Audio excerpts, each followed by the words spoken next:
All right, so we're excited to have Dr. Richard Lewis Miller here with us. And he's been a clinical psychologist for a long time, decades. And he's the host of a radio show, Mind, Body, Health, and Politics. And he's the founder of nationally acclaimed Coke Enders Alcohol and Drug Program. And he's got a book out called Psychedelic Medicine, The Healing Powers of LSD, MDMA, Psilocybin, and Ayahuasca. That'll be a topic familiar to all our listeners. And, you know, he's been embracing the revival of this psychedelic research. And I mean, we've talked to a couple of the guys here in the field, like Dennis McKenna and Rick Doblin and these guys on the show. So we're happy to have you here. Thanks for coming on the show, Dr. Richard. Thank you very much for having me on the show. Calling me Richard is just fine. Don't need the title. Right on. Thanks a lot. Perfect. So yeah, we got the book sent over from Inner Traditions. It's right up our alley here. So yeah, I guess maybe give us a quick rundown of what sort of got you interested and how you ended up kind of coming up with the book and yeah, how it's changed your outlook. Especially after being in the field for so many years, have you always been interested in this, or did it just happen over the last little while? Well, actually, what happened was I was teaching at the University of Michigan in Ann Arbor, and Timothy Leary and Richard Alpert had a great deal of trouble. Were let go from Harvard. Yeah. After doing experiments with psilocybin, giving that to prisoners, and they were successful experiments.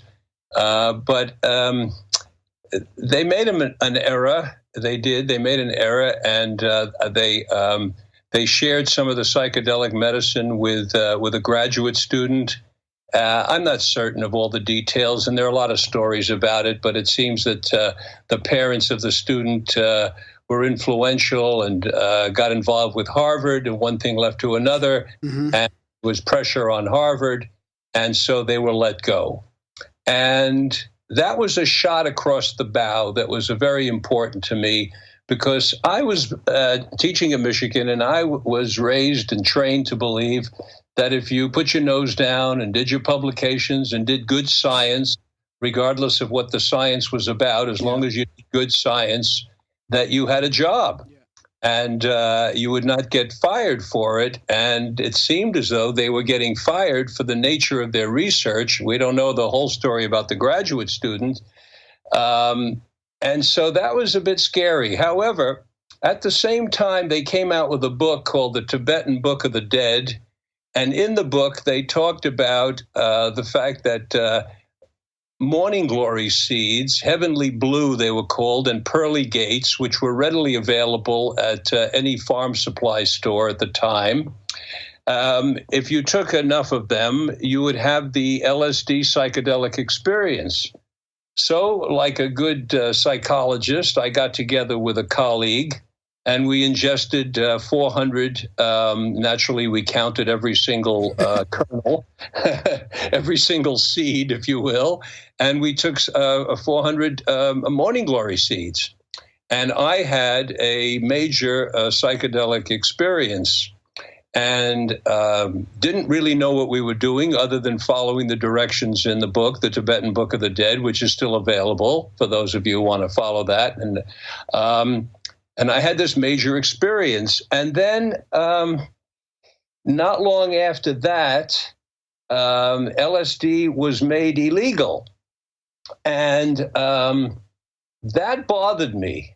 It bothered me that a substance that was in a seed, a morning glory seed, was suddenly made illegal. It sort of disrupted my belief that our Constitution was such that, I mean, the original Constitution of the United States, I don't mean the Constitution of an individual person, but the Constitution by which we live, I thought it meant that in the privacy of one's home, one could do to oneself what one wanted as long as you didn't infringe on another human being. And here, this substance that came out of the ground, these seeds were suddenly illegal. They were being confiscated around the country and so on. So that sort of set a tone of thinking in terms of you're asking where this came from. I was going to ask you about that specific time because I was wondering if, there wasn't a lot of studies going on with LSD at the time, and that was a pretty big shift, wasn't it? I think that's the shift you were actually just talking about was critical. It was a huge shift. The English had been doing all kinds of studies, treating alcoholism with LSD and looking for a way to treat convulsions with LSD. And there was a lot of research on it. Yeah. The Czechoslovakians were doing it. Remember, Stan Grof came here from Czechoslovakia. We were doing experiments here in Maryland and the National Institute of Health. I mean, there was a lot of research going on. And of course, Huxley had brought us information about it, the doors of perception, about, these psychedelic medicines and the potential. And there was a lot of excitement about revealing the inner workings of the mind, that we had a medicine that would teach us what we didn't know in greater depths than we had any understanding of whatsoever. It was monumental, the potential. And then all of a sudden, gone. Yeah. And at the same time, we were also dealing with this hysteria started by Harry Anslinger in 1935, who was the first head of the Federal Narcotics Bureau, it was a political appointment by his wife's uncle, Andrew Mellon, who was Secretary of the Treasury. And this guy Anslinger was a racist, an incredible racist. And so he saw marijuana as something that black people used in order to have sex with white women, and he went on this rampage to prosecute people. It was a mess. And then he not only did that, but then he went to the United Nations, and he had other countries in the world make marijuana illegal, and we did the same thing with LSD. The United States has covered the whole world with sanctions, not allowing research. Once we didn't allow research, it was a major morality play and a racist play. That's really the basis of it. It was against the Chinese who used opium. It was against the blacks who were seen as using marijuana, supposedly to seduce white women. It was all part of a terrible a racist morality and ideology. And then LSD got caught up in it and thrown into the same pot. And here I am, a psychologist teaching at Michigan, and I'm thinking they're making illegal a key to consciousness, something that I, by eating these morning glory seeds, got a taste of and realized there's something fantastic here. And now I can't happen. And then a friend showed up from Paris, Lionel Bloom, who I knew at college, and he brought me some real LSD from Sandoz. Sandoz, remember, was where it was originally developed. And he gave me some. And again, I had this incredibly wonderful experience, an experience that to this day is right forefront in my consciousness. It was a recognition. It was a visceral, emotional, intellectual, what Heinlein called grokking. If you remember Heinlein's book, Stranger in a Strange Land, if you don't know the book, you want to take a look at it. But he had this expression, grokking, which was this more than thinking, more than feeling, the sum total of everything. It was like a total knowing, and he called it grokking. And I had this sense of a total knowing that every human being on the planet is part of one big organism, that we're all like pieces of one large body. I visualized it like what I called a human hairnet, like we're a hairnet all over the planet.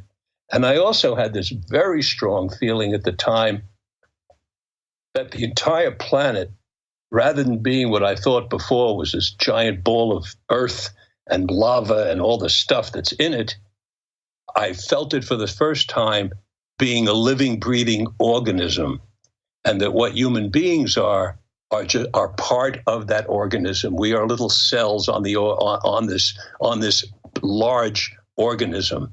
animals are, the trees are, everything on it is all one living, breathing organism.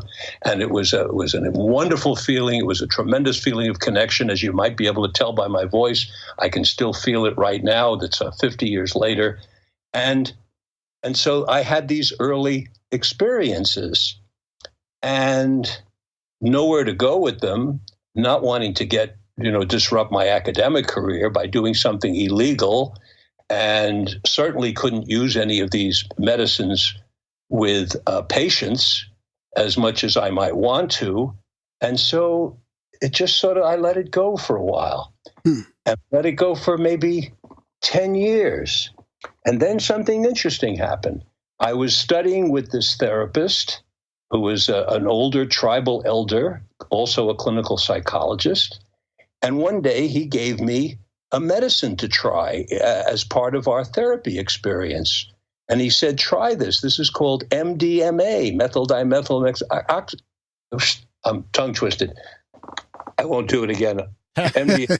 Everybody knows what it is. Yeah. Well, that was actually going to be one of my next questions, and I'm glad we're springboarding over to this. Yeah. So I guess I'm a little nervous, so I mixed up the word. So he gave it to me at 9:00 in the morning at his office. Oh my God. The effect started at about 9:45. We had a therapy session that lasted until noon. 12:30, I got in my car. And 1:30, I was back in my office. And I had a tremendously deep therapy session with him. And then I had a series. And then I stayed in therapy, and I was having these, not every time, but often I was having these MDMA therapy experiences. And then MDMA became illegal. Wow. It was saving too many marriages. I don't know what to say to that. But Single again, mothers are better for the state. Again, and I'm thinking, and then my political mind starts turning on, and I'm thinking, what's going on here? Follow the money. Who's against these drugs? Why are they against these medicines? Why don't they see them as medicines? Why? Okay, I understand that marijuana became illegal because of this bigot who was going after black people and going after Chinese people with their opium. What's going on now with this MDMA? And then in 1985, I was invited to a conference at the Esalen Institute. It was by invitation, and it was many people who were all interested in these psychedelic medicines. And Rick Doblin was there. He was I think he was an undergraduate at the time. And they invited me because I had started a chemical dependence program called Koch Ender's Alcohol and Drug Program, which you mentioned in your nice introduction, which I thank you for. And they asked me whether I thought there might be promise in these psychedelic medicines for people who were involved with drugs. And I was very uncertain. Because my take on getting overly involved with drugs, cocaine and alcohol, is that I didn't see that there was going to be an aha moment when all of a sudden it was all going to come clear and the person was simply going to stop. And part of it was that when people get involved with overuse of alcohol and cocaine, particularly heroin, those are the three big ones. A lifestyle develops. And the lifestyle includes all kinds of activities that the person has to do. There are activities that a person has to do when they're going after an illegal drug. The most honest people, if they have to go and do something in order to buy cocaine, they're involving in illegal activity day after day, or heroin, having to go to bad neighborhoods, and then making excuses. I mean, very few people at the time, nobody's ever proud of doing heroin. Very few people are. And cocaine, well, there were times when people were proud of it and times when they're not. But what I'm saying here is that a whole lifestyle develops around being a person who uses too much alcohol or coke or heroin. Mm-hmm. you don't just suddenly stop that lifestyle because you take some special medicine. It doesn't work that way. You have to learn all kinds of new behaviors. You've got to practice them and so on.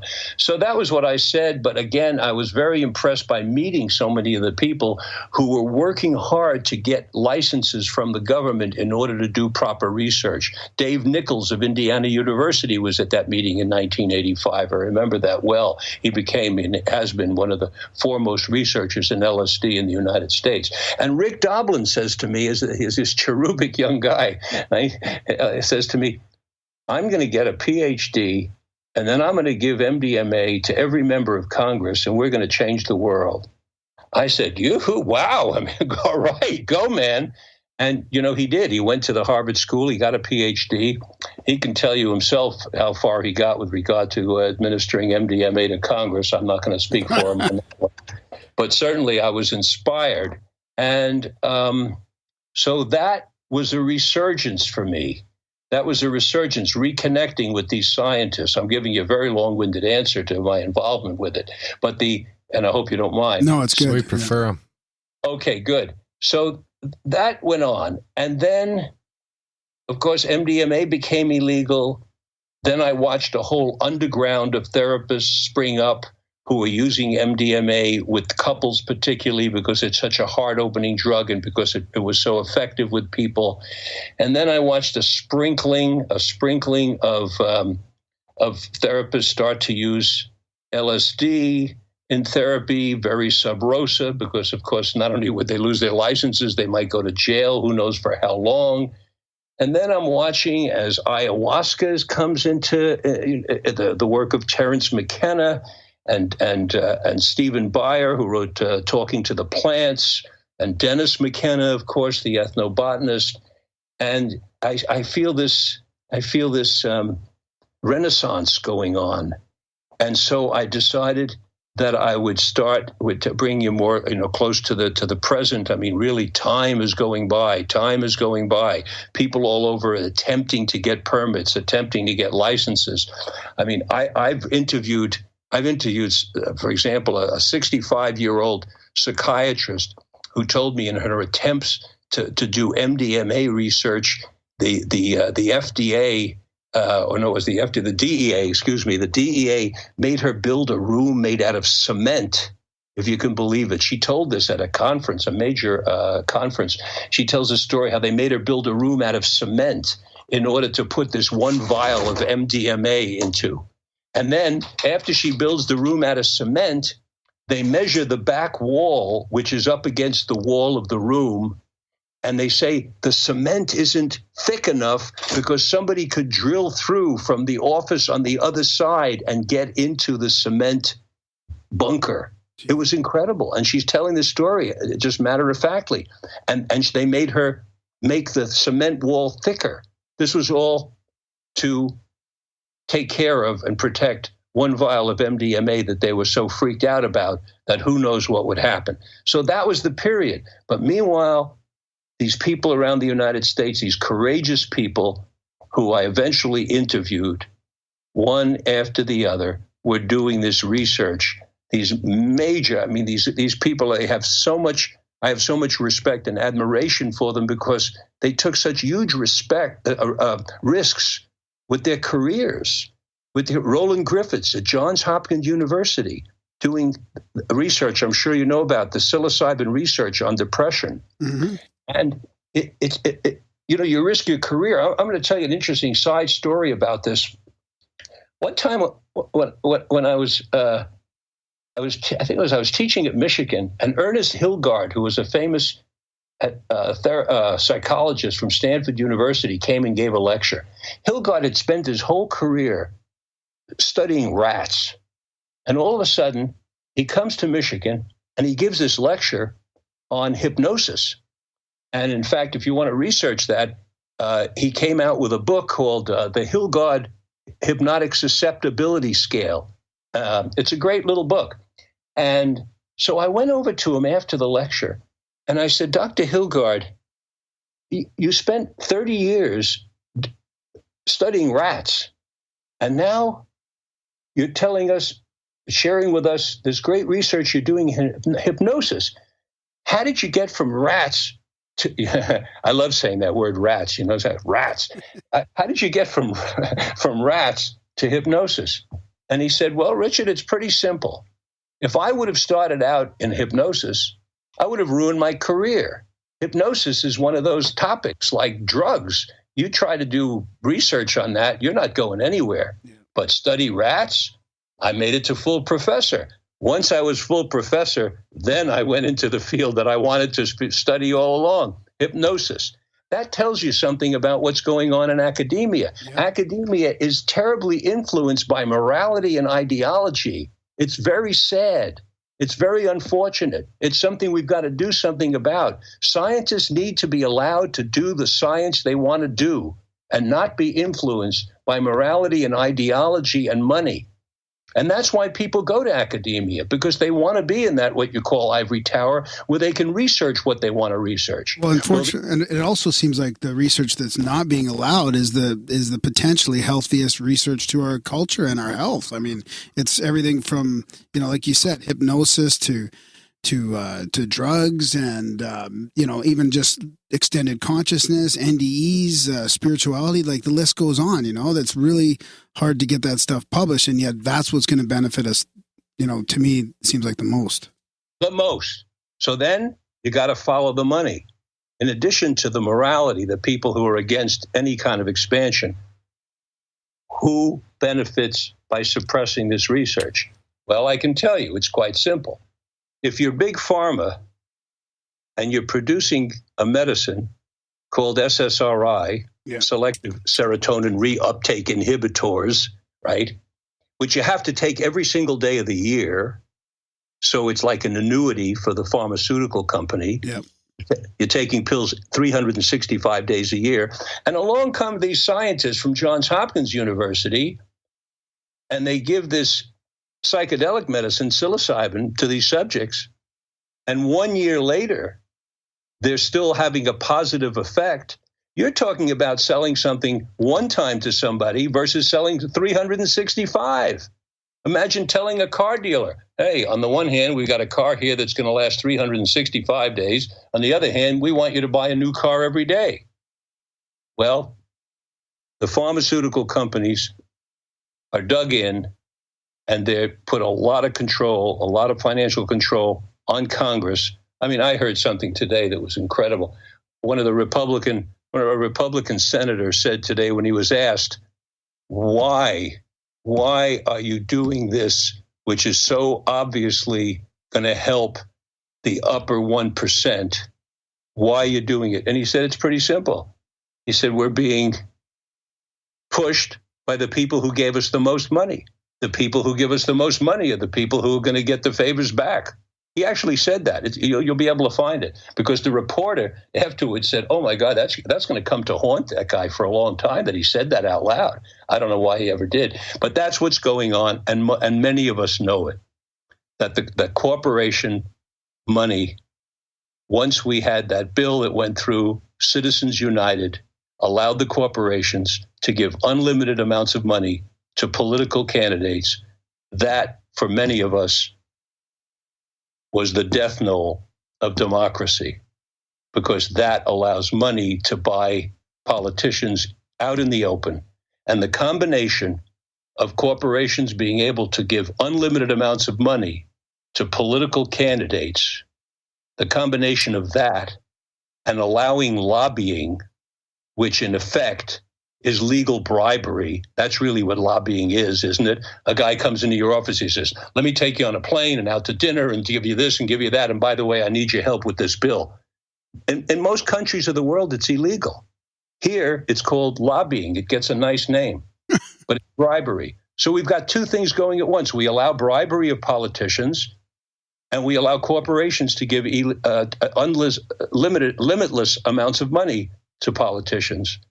And so then the pharmaceutical companies have a vested interest in selling their drugs, and they push away things that, as you said, could be tremendously beneficial. You got the combination then of money, ideology, and morality and religion going against research, and it's been very difficult. So I started.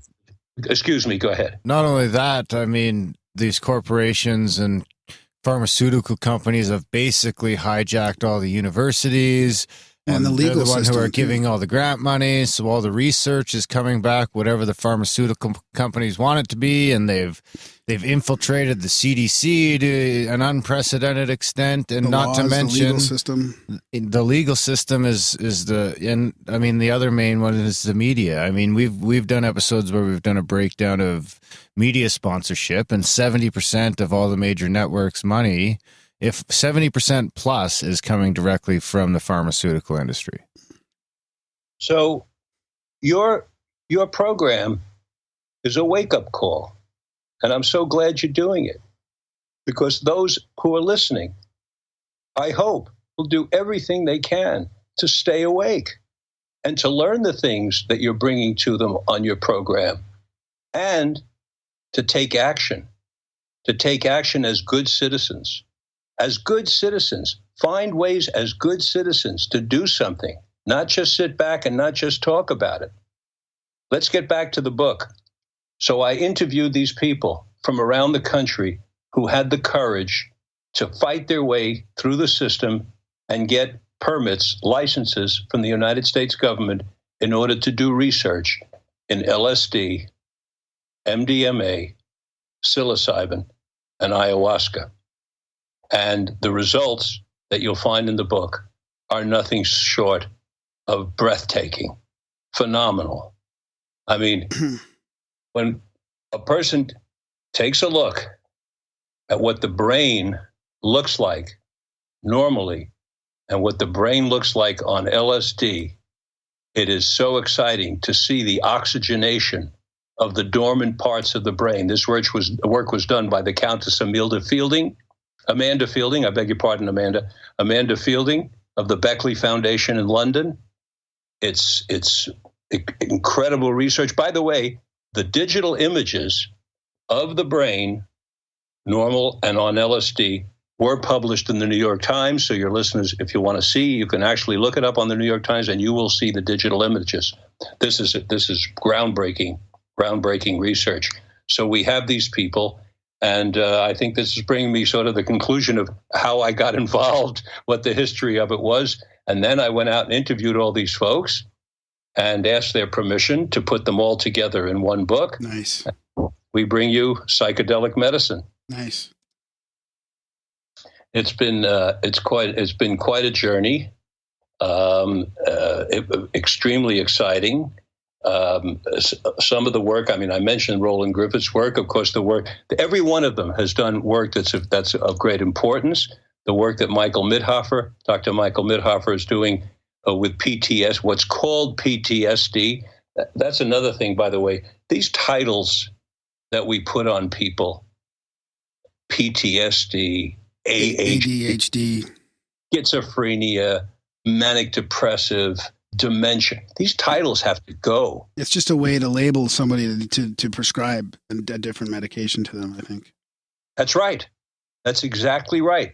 And what we have found is that the number of diagnostic categories continues to expand, which allows the pharmaceutical company more people to target with their medicines.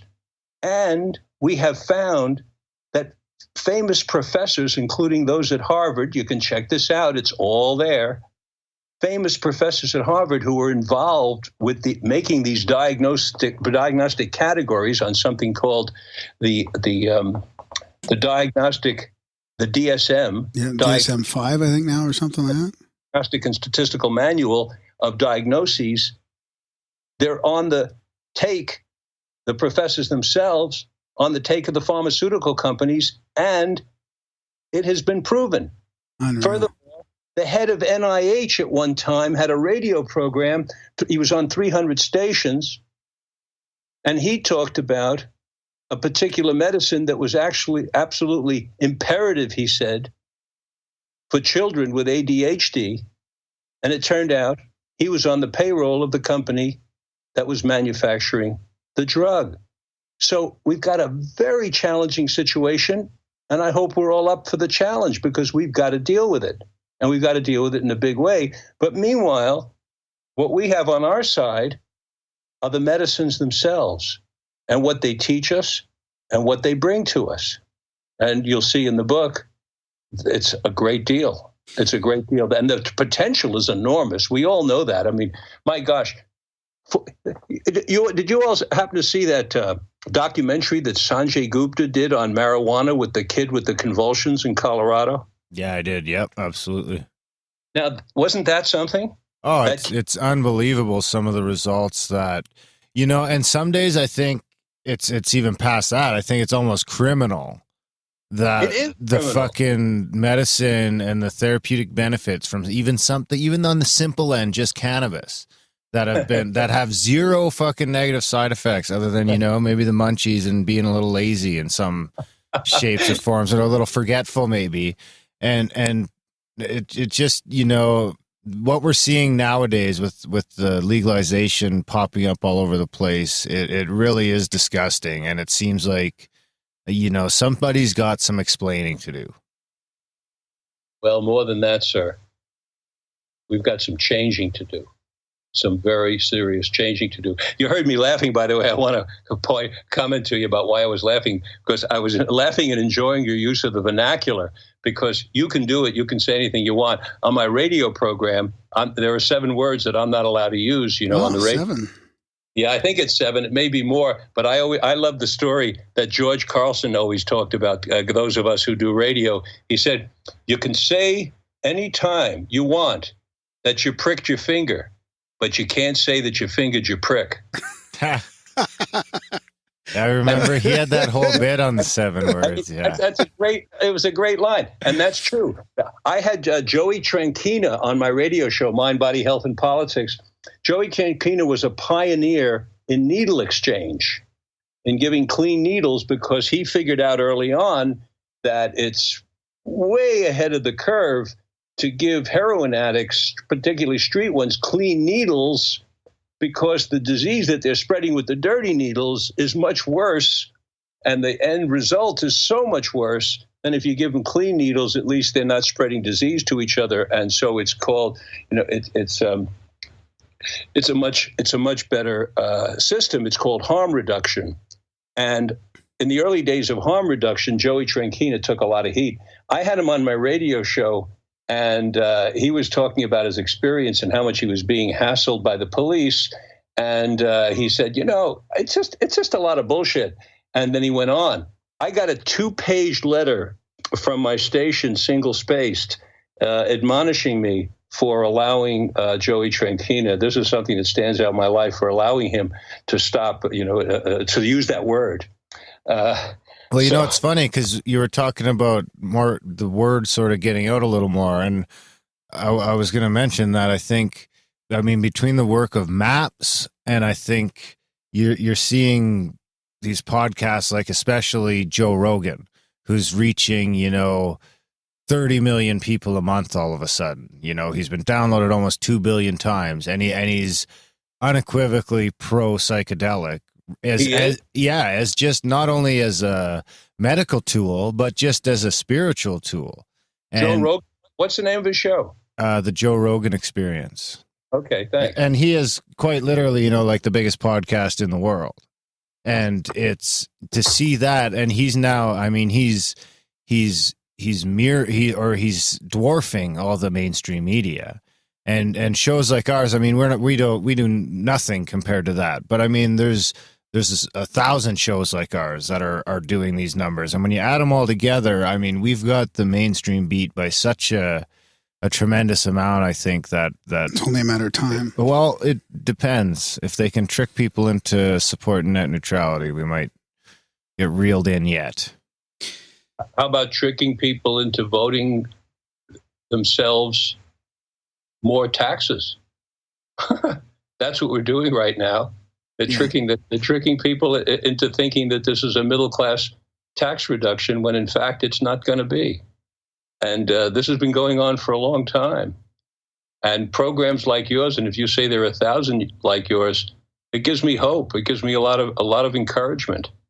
because you can't be stopped. And nobody, and the thing is, we have listeners that donate to the show that keep us going. Like it's not our regular job, but we get enough support that our expenses are paid for, and we can keep doing this, and we don't have to worry about any sponsorship or anybody telling us what we can or cannot say. And I think that's resonating with people, that we can just have honest conversations with people like yourself. Yeah, I think it's the business model of the future in a lot of ways. I think the ad thing is going to fall out of the bottom for that reason, that you can't say 7 words because it's going to piss off some advertiser. I think people are sick of it. There's somebody that I want to talk about in the psychedelic world that, are you familiar with the work of Jim Fadiman? I don't know. Okay. Not off the top of my head. So allow me to talk about Jim Fadiman. Jim Fadiman is a psychologist. I've known him for 40 years. He has a book out called The Psychedelic Explorer's Guide. It's a must-read. I think we've heard that, yeah.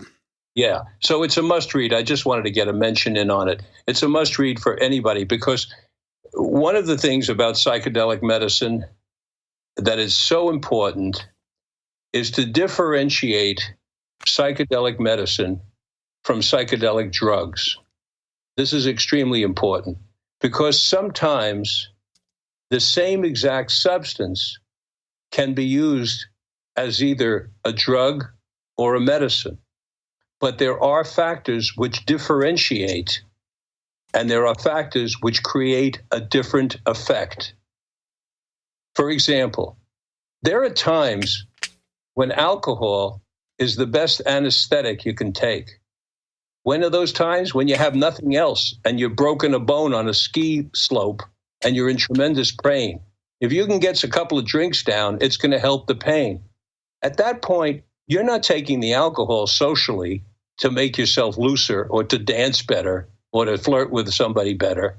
You're taking that alcohol because it has an anesthetic quality and it's taken away the pain in your bone. Let's use the example of MDMA.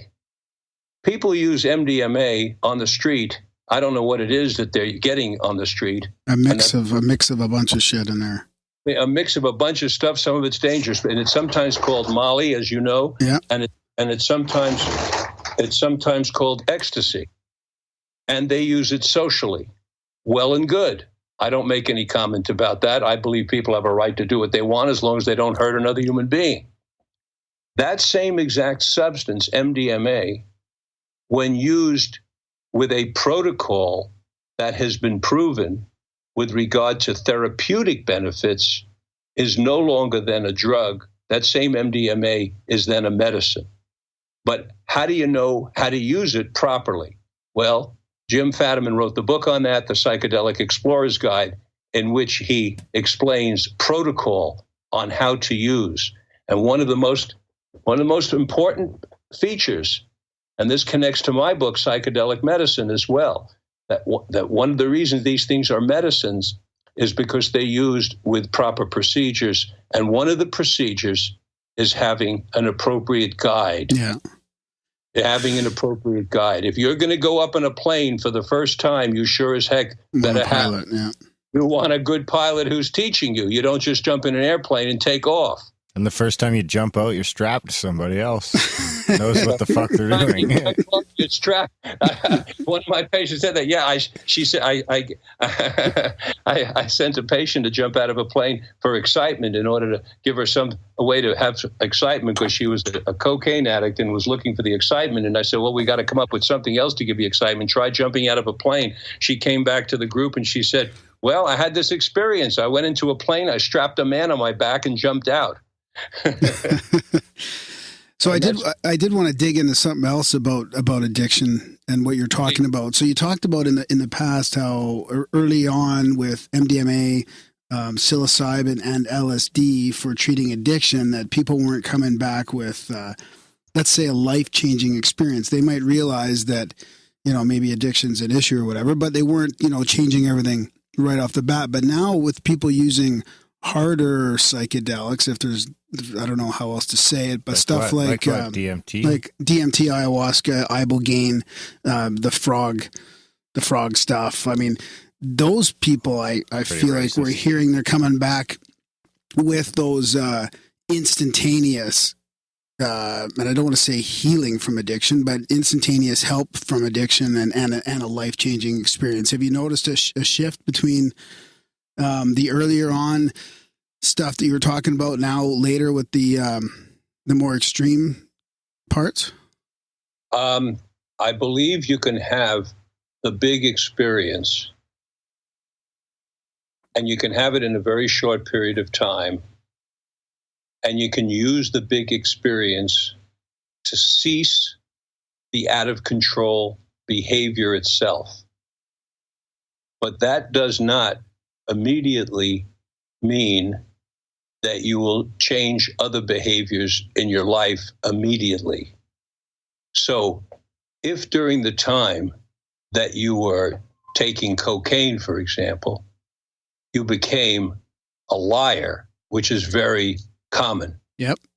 New York Times, 1897, you can see it right on the front page, 1897, cocaine turns honest men into liars. Because there's so much negativity around it and so much shame that people hide it. Yep. Well, if you develop the habit over a period of 10 or 15, like a patient of mine right now, I'm treating somebody 45 years old who started using drugs when he was 15. He's got a 30-year habit of using all kinds of drugs. He may take one of these things and see a golden light. I hope so, which is enough to cease the actual end result behavior, namely taking the coke or mixing it with the alcohol or mixing it with speed or mixing whatever he is, all these things. It may allow him to cease the end result. But the 30 years that he has built up of a lifestyle that goes with that, that's going to take a while to work on. That's going to take some guidance. That's going to take some help. And I use the example of lying. If you're lying for 30 years, I don't know that there's anything that you're going to take in a very short period of time that's going to break that lying habit. You've got to raise your awareness up way high and come to grips with the fact that you are lying. And if what you've done is taught yourself how to lie so you think you're not lying, then you've got something out of your consciousness. And if during the psychedelic experience you were able to dig into that and get a glimmer of that, you're on a darn good road. But you got to continue working on that road because you've been building that stuff up for 30 years. Yep. It's a job. It's a job. No, I totally understand that. I mean, I'm a recovering addict myself, and I always thought I was an honest, good guy. And then when I got clean and sober, I was realizing how much I was lying to myself and to others. And it was a reflex that I had to, consciously stop. Like I'd be like, no, I don't need to fucking fib here or lie here. I can actually just tell the truth. And then it does get easier and it gets way better to the point where now I can't lie or I don't want to lie. Like it's so weird that you're hitting it right on the head that it is an ongoing process. It has to happen. But I think there's hope there for people to have that seed planted or have that real, like you say, the big experience that they can use to move into that. I love your story. And yes, there is hope. The seed does get planted, but as you're pointing out, it takes ongoing work. And I'll give you an experience from my own life, because part of how I went into the field of treating people who are overusing chemicals and drugs is because I was out of control with my weight. So I weigh 205 pounds right now. I'm 6'5.5". So I'm real trim and I'm in very good shape. But there was a time when I weighed 295 pounds. So I was 50% more than I am now. Now, that's going back a very, very long time. When I got into treatment, I got into therapy, I did a lot of good work. I lost all the weight, and I've kept that weight off for many decades. However, it's still a day-to-day job. It's still a day-to-day job. It's not something that I just like push out of my consciousness and I don't have to deal with, and I don't have to, because there's still within me a tendency when I have certain feelings, there's still that urge to want to cover over those feelings by eating something. Yeah. And that's often what people do. Not everybody, because there are a lot of reasons why people use too much alcohol, cocaine, marijuana, hair, whatever it is. There are many reasons. There isn't just one reason. But one of the many reasons is to cover up emotional feelings, pain, fear, hurt, guilt, wound, shame. Guilt, shame, very good. Guilt and shame, right?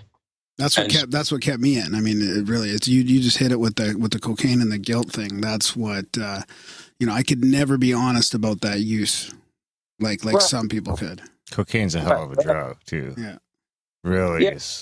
Yeah. It just grabs you. Come on. Yes, right. What was it? Who was it that Robin Williams said cocaine is God's way of telling you've got too much money?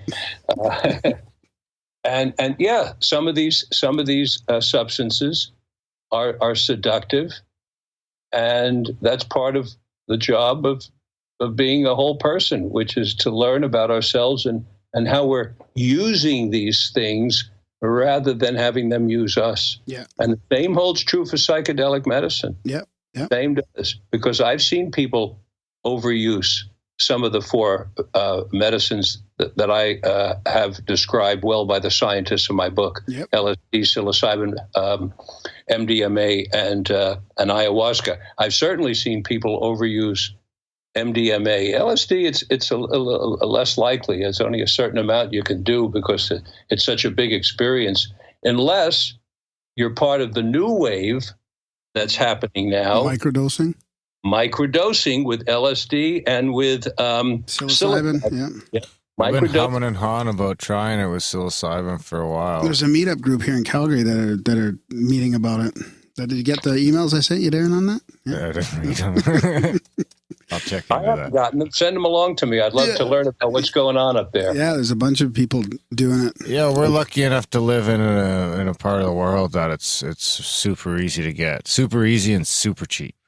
In Calgary? In Alberta and British Columbia in general, yeah.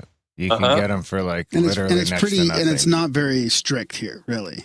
Is that true with microdosing with LSD as well? LSD, I wouldn't know. I've been out of LSD is something that I haven't done in a long, long time, like probably I think it's 7, 8, 9 years, but I'd imagine it's not too hard. The problem I would have these days is finding, because I was reading an article not long ago that said they were starting to find fentanyl on LSD shit. So that's part of the problem. It's kind of scary. Whereas, you're always safe with some fucking mushrooms. You're safe with mushrooms, and if there is even the remote possibility of fentanyl being in it, as well as I, you can't go near it. That's one of the other problems with making these substances illegal, because it puts people's lives at risk for buying things on the black market. And we know historically, going back thousands of years, that any time you make something that human beings want illegal, they're going to buy it on the black market. And very often what you're going to do when you make something illegal is you're going to create a criminal enterprise for providing it. Of course, that's the other thing that we've done in this country. We created the mafia, or if not created it, we expanded the mafia monumentally with prohibition of alcohol, because they went in the alcohol business. And now we have created the criminal cartels of South America by making marijuana and cocaine illegal. Yeah. Major mistake. people are dying left and right. And I think Mexico has become a narco country. Yeah, I think the guy just got shot filming Narcos down there. Oh, read about that. It wasn't the guy. What it was their location manager who went down looking for locations, and they killed him because they don't want the American film company doing in Mexico what they did down in Colombia on Escobar, because they did that whole expose on how Escobar became part of the Colombian government. Yeah, that was a great show, actually. Terrific, wasn't it? Narcos. I think it was called Narcos, yeah. So I wanted to kind of ask you a bit about, sort of along that same vein, not so much drug war-ish, but there's a pretty big movement right now of people talking about, I don't know if movement's the right word, but you mentioned some of the guys in the past, like Leary and McKenna and some of these other guys. And there's a pretty big movement right now of people talking about this being a CIA operation, and the whole psychedelic culture was an intelligence operation. And with you having been around for a while and been through the phases of this, what do you think about that? And can you discredit that? And is it, or is it something that was just monitored by them or kicked off by them and then backfired? Do you have any thoughts about that whole thing? Yes, it's well documented. You can look it up on Google. You'll get an amazing amount of historical information. It was called Project MK Ultra. MK Ultra. It was a CIA project that went on for 20 years. It was an amazing piece of work. These guys did research that was mind-boggling. They gave LSD to people who didn't know they were getting LSD. They had women get men into hotel rooms thinking they were going to get sex, and they had a wall of mirrors where they had cameras behind them, and then the woman gave the guy LSD, and then they photographed him and they videoed them. There was all kinds of nefarious activities because the CIA was thinking that LSD was going to be the greatest truth serum known to man. And this project, check it out, MK Ultra, there's plenty of information on it now, went on for close to 20 years. Yeah, we've talked about that. Go ahead. Finish that one point. For those of you who are listening, if you've tried ever 100, 200, 300, 400 micrograms of LSD, particularly when you get up into larger numbers, but even 100 micrograms, just try on for size, never having had a psychedelic experience in your entire life. You're sitting in a room, maybe with a woman who invited you there, maybe with a group of friends. There were all kinds of circumstances they did it in. And all of a sudden, you're coming on to 100 or 200 or 300 or 500 or more micrograms of LSD. It beggars the imagination to think of doing that to an American citizen without their knowing it, and what the aftermath must have been. I mean, you have to think you're going crazy. Oh, you'd have to. What else could you possibly? Of course, all of a sudden, you have to think you're going crazy. And that's what we did. Project Ultra. Glad you asked me about it. It's because it tells you what we're capable of. Well, and it's extremely important for us to understand, witness, sit back and witness what we're capable of.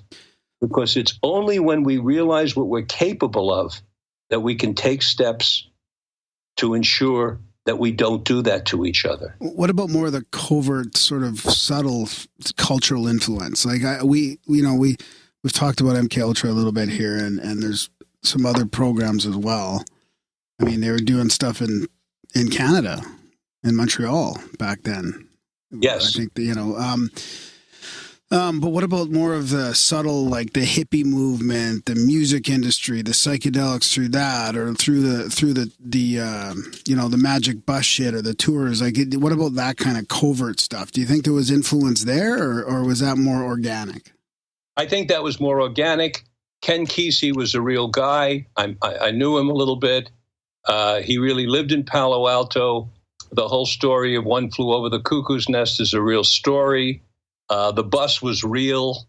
I've seen the bus. The people who were on it were very real people. Those acid trips really were going on in San Francisco. I was there at the time. Were some of those experiences infiltrated by government agents? I would imagine so. Yeah, that's kind of the way I think of it as well. Surprised if they've got their nose into everything. Yeah, exactly.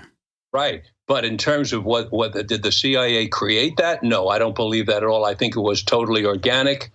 It was just too big a movement. The Haight-Ashbury was very real. It was a very real. The whole 60s was a very real experience. It was one of the most fun and exciting times of my entire life. Yeah. It was a time when you went through a toll bridge in San Francisco, you very commonly paid the buck for the person behind you just for the fun of it. Wow. I mean, that's how it was. I mean, there was a real spirit more than any other time in my lifetime. There was a real spirit of togetherness, of we're in this together, we're hanging together, We're having fun together. We're having a life together. We're going to help each other. I feel like some of that's coming back with the festival movement. I mean, there's festivals now all over the place, and it's a bit of a different scene, but there's still some psychedelic influence there, and the raves and the people that are really, and it does feel like that same sort of love and peace. And, I do feel like there's a huge revival here. And over the last 5 years or so. In a digital sense as well, you're seeing the big social media networks kind of, I'm noticing, break up and people are starting to spend more time on, like, for instance, we've got our chat, grimerica.ca/chats. That's a perpetual chat, and there's a few hundred people in there that choose that over Facebook or Twitter. And I mean, we're not the only ones. I mean, I know of like 5 or 6 of them at least that are going, and I'd imagine that there's thousands and thousands of them too. And it's just, and I think people are finding that sort of sense of community that's absent, sort of, people that can't go out and find it because maybe they don't get along, or they're in a small town, or for whatever reason can maybe find it in a chat room, at least to some extent. I mean, we're noticing it firsthand in our chat room. On my way here, I was thinking about the podcast and how great it was doing this. And the best part about it was meeting the guests like yourself, and then friends like James, who's here, and friends, like really good friends that we're meeting online and in this community. And that's like the best part about this is, and other friendships forming that we're not even a part of. Yeah. And spider webbing, and it's interesting to see how that works. Friends are medicine. I just did a show on the blue zones. The blue zones are the 5 places in the world where people live the longest. These people live 10 years longer than the rest of us. And in those 10 years, they live well. These are people who at 105 are chopping wood and running farms. Wow. 97-year-old surgeons doing surgery. And this guy, Buettner, went around the world and visited these 5 zones and wrote a book of the blue zones. You can Google it and find. And one of the things, and so what he did was he looked at what are the people who live the longest, who have the most centenarians, by far the most centenarians. In our country, 1 in 4,000 people lives to 100. In the blue zones, 1 in 250 people live to 100, 16 times as many. And they have whole communities of people who are 102, 103 hanging out together. And so he said, what are the things that these 5 places have in common? And then he brings us that information. And one of the things is what you guys just said, friends. Friends turn out to be a critical piece of medicine for all human beings. Fantastic piece of information, having friends and sticking with the friends throughout your lifetime. And he documented people who are friends for 100 years sitting around and talking. Imagine that. You're sitting around with your old buddy who've been sitting around talking, or a girlfriend for 100 years. Amazing people. That's one of the things. By the way, the other thing they have in common is that they build exercise into their daily lifestyle. Instead of like going to a gym or going somewhere to do exercise, they build it in. And that's a whole thing that I've been working on in my life. Doing the opposite of convenience. Convenience means you drive around the block 6 times to look for a parking spot in front of the restaurant. Healthy means you purposely drive 10 blocks away so you have a little walk after dinner, and you build that into your life. Yeah. I'm really good at getting like 3 minutes of hard cardio a day. So I hope I answered your question on that one. That was great. That's funny you mentioned that study. I think one of the other ones was, if I remember correctly, was chewing your food like at least 20 times or something like that. That's something that all these nations of people live longer have in common, is they chew their food longer because the saliva helps helps the digestive process and blah blah blah. And you know what? And I still can't find myself it's hard to find the I'm time. trying. Yeah, it's hard. It's like I'm still got half a chunk of steak just fucking scraping down. Well, my of throat. course, because of what I said earlier. You've spent your whole lifetime chewing in a certain way. There's no medicine you're going to take that's suddenly going to get you chewing more slowly. You've got to take control every minute, just as I do. I'm in the same boat as you are, by the way, still always working on doing more chewing. But I've spent, 78 years chewing the other way. Yes. I got to, right? So it's a process that we have to learn, but it's worth it. It's worth it. Who did we interview that cured the stutters on a fucking insane amount of mushrooms? Oh, really? I don't know.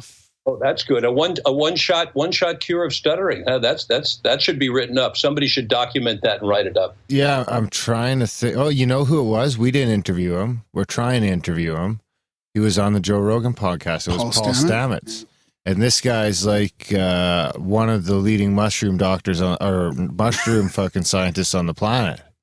And this guy had a stutter that he had been to, I think, 5 different speech therapists, and he couldn't cure it. And he randomly came across these mushrooms. He got some mushrooms from a friend, and he wasn't sure about dosing. So, and I'm totally paraphrasing here. People should check out the episode. Graham will link to it in the show notes.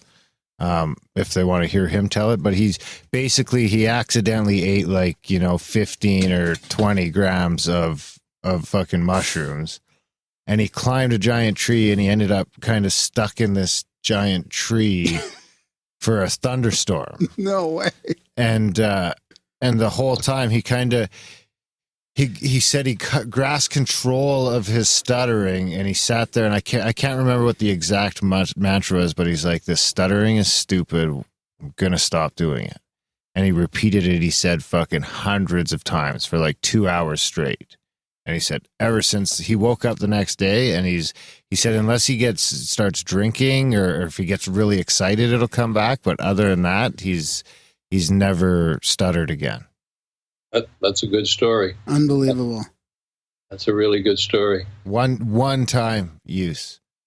But he said it's that way. It said it's because the psilocybin opens up those neural pathways. And if you can slip into something accidentally, but if you can have a coach or self-aware enough to cognizantly go through a process, you can actually rewire your synapses or whatever. So you could maybe get yourself to chew your food more. I don't know how you do that because we had the listeners emailing us their experiences with the guy was drinking Dr. Pepper all the time, and after he had those mushrooms at one time, and he just realized what am I doing drinking this Dr. Pepper every day or whatever, and he stopped drinking it altogether. There is those things, and I was going to ask Richard about if he talks about the that study.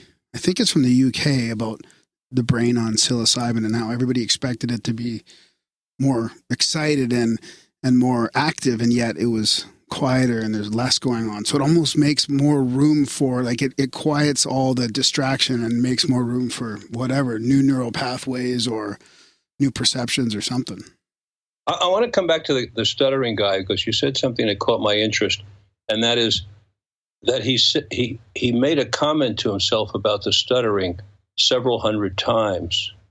And the way I conceptualized that as you were telling the story was that he was working on taking the information about the stuttering and moving it from his what you call his floppy disk from the soft drive down into his hard drive.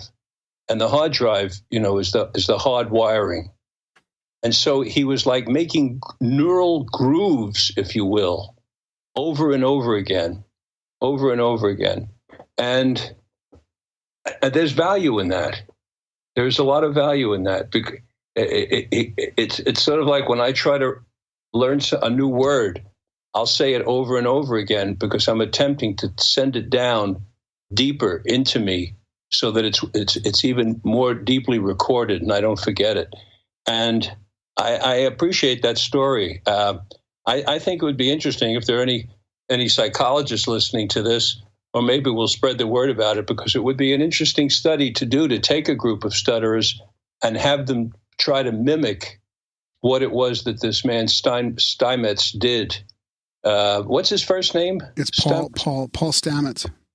Paul Stamets. I may try to find him on Google and see if we can put something together. That's a fascinating piece of research. He did go up in a tree and said it 200 times. That's really listen to his episode on JRE again. That's the show we talked about before.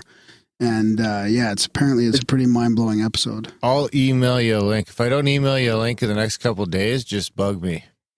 Okay, I will. Thank you. That's a GRE. Is that Joe Rogan show? JRE. JRE. Yeah, it's the Joe Rogan Experience. JRE, Joe Rogan Experience. Okay, I'll follow up on that. It'd be on YouTube too, for sure. He has a YouTube channel. It'd be on there somewhere. It's somewhere in the last 30 episodes or so, 40 episodes. Okay, great. So where do we go next? Well, I guess it was just whether you had any thought about that psilocybin experiment from the UK, I think it was, about the brain, if that was something that was on your radar at all. I'd have to see a similar piece of research that I referenced before that Amanda Fielding did with a digital imaging of the brain in order to comment on that. Yeah. Otherwise, we're talking theoretically, and we now have technology that can really give you an answer to that question. And you deserve an answer. It's a good question. But we need somebody to do that research for us, and somebody will. Yeah, that sounds good. So what else do you want to mention before we start wrapping it up? Is there anything else that you think we should cover about your book or about your research or what you're doing in the future? Well, first of all, I just hope that your listeners will not only purchase the book, which they can get on Amazon or Barnes & Noble very reasonably, but that they will spread $20. Less than 20 bucks. In the States, it's way less than $20, but it's like $20. Oh, yeah. I think Barnes & Noble may be selling it now for 10 or 11 in the States. And so I'd like it, spread the word, tell your email list, spread the word about it. So because I want people to be able to read it so that they can see what the real scientists are saying, not stories, not anecdotes, not stuff that your grandmother told you, all this kind of, stuff on the street, but straight scoop from the guys who really had the courage to do the research. I'd love to share that information. In Psychedelic Medicine, that's the book. Yeah, it's very, I wanted to mention, it's very, it's like less than 250 pages. It's nice. It's spaced nicely. It's very unintimidating. It's a very unintimidating read. It's not like you see some of these books and they're like, 500 pages and it's like, holy fuck. How am I going to get through it? But this book, yeah, it's easy and it's broken up nicely because if a lot of people are like me, they do their reading in like 10 or 15 minute sessions. Mm-hmm. So it's really broken up really well for that. So thank you. Yeah, Graham will put a link in the show notes to where you can purchase the book. Oh, good. I thank you for that, Psychedelic Medicine. Now, the answer to your question, where am I going next? I have a working title for my next work. It's called Sexperts Speak. One of the other big taboo topics, at least in the United States, I think in your country as well, is sex. So I'm doing interviews, and I'm going to put a book together on sex. Nice. Everything you wanted to know that's real about what's happening in sex in 2017 and 2018. This will be every form of sex, everything that human beings do with each other, boys, girls, men, women, same sex, different sex, and what the what it's all about and what the physiology is all about. I'll just give you one quick. I've started the interviews already, and one of the things I've discovered in my research, which the experts bear out, is that all of my life, I thought the female clitoris was a small piece of flesh that was right at the top of the vagina, and it turns out I was mistaken. It's very long. It's very long, and it's not even straight. It's shaped like a wishbone. It goes down, and then it goes around on both sides, and then it goes in, and then it goes inside. And so that was a fun thing. I wish I would have known it all my life because I could have given, women. It's good to know it now. We have our audience averages around 30, so this is really valuable advice. Well, it is great because it now means that you can give your female partner a great deal more pleasure than you ever could before because you can follow the road of the clitoris. And some of these guys are going to be having sex soon. Well, I hope so. I mean, because that's another reason I'm doing the book. Because, sex has gotten such a bad rap for the last 2,000 years. And before that, it didn't have a bad rap, by the way. Before that, it had a pretty good rap. But for the last 2,000 years, it's gotten a really bad rap. And it's so hypocritical. And as a psychologist, hypocrisy. Hypocrisy is detrimental to human health. And so when so many people are doing something that we all like, almost everybody likes to do, and it's part of procreation and addition, and then we make it into something bad or something sick or something dirty or something you can't talk about, it messes with people's heads.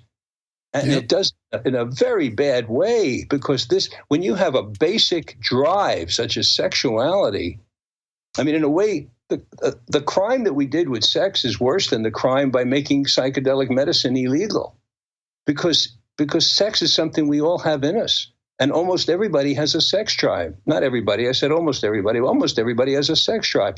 So here you take something. It would be almost like water. Everybody needs to drink water. But suppose we made water drinking morally bad. And if you drink water, you should be ashamed. Or you should do it in secret. Or you should never tell anybody when you do it. You're going to hell. You got to hide when you have a sip of water. Well, in a way, that's what we've done. And it is bizarre what's going on in this country. It's really bizarre. And then, of course, what's happening now is all the exposés of all these guys who are doing all this stuff, coming on to women that don't want them to be coming on to them. And that's part of what comes out of this sick mentality is predatory behavior. Yeah. Because if everything was out in the open, exactly, nobody would be able to get away with this kind of stuff. Some guy would do that kind of thing. The woman would walk in the other room and say, hey, this guy Harvey just tried to grab my ass. What's going on here? Shit. Yeah. Yeah, it's very schizophrenic. Well, this sounds like another interview. I mean, we should have him back on. We should go on, and why don't we do? I mean, I think we're booking late January, early February, but I'll email you. Maybe we can do that one next, and we'll just do sex. Not like it. There's got to be a better way to say that, but. Very cute. Thank you. You guys are great. You're really great. You're putting a big smile on my face. Right on. Yeah, we'll look forward to chatting with you again. Okay. Thank you so much for having me. It's really been fun. It's been terrific fun. This is a whole different kind of thing than radio, and it's very enjoyable. I thank you for the experience. Right on. Thanks a lot, Richard. Thank you. Yeah, we'll do it again real soon. Okay, would you send me a copy of this interview? Can you do that? You bet. Absolutely, yep. Okay, and then I'll send it to Ashley at Inner Traditions. Awesome.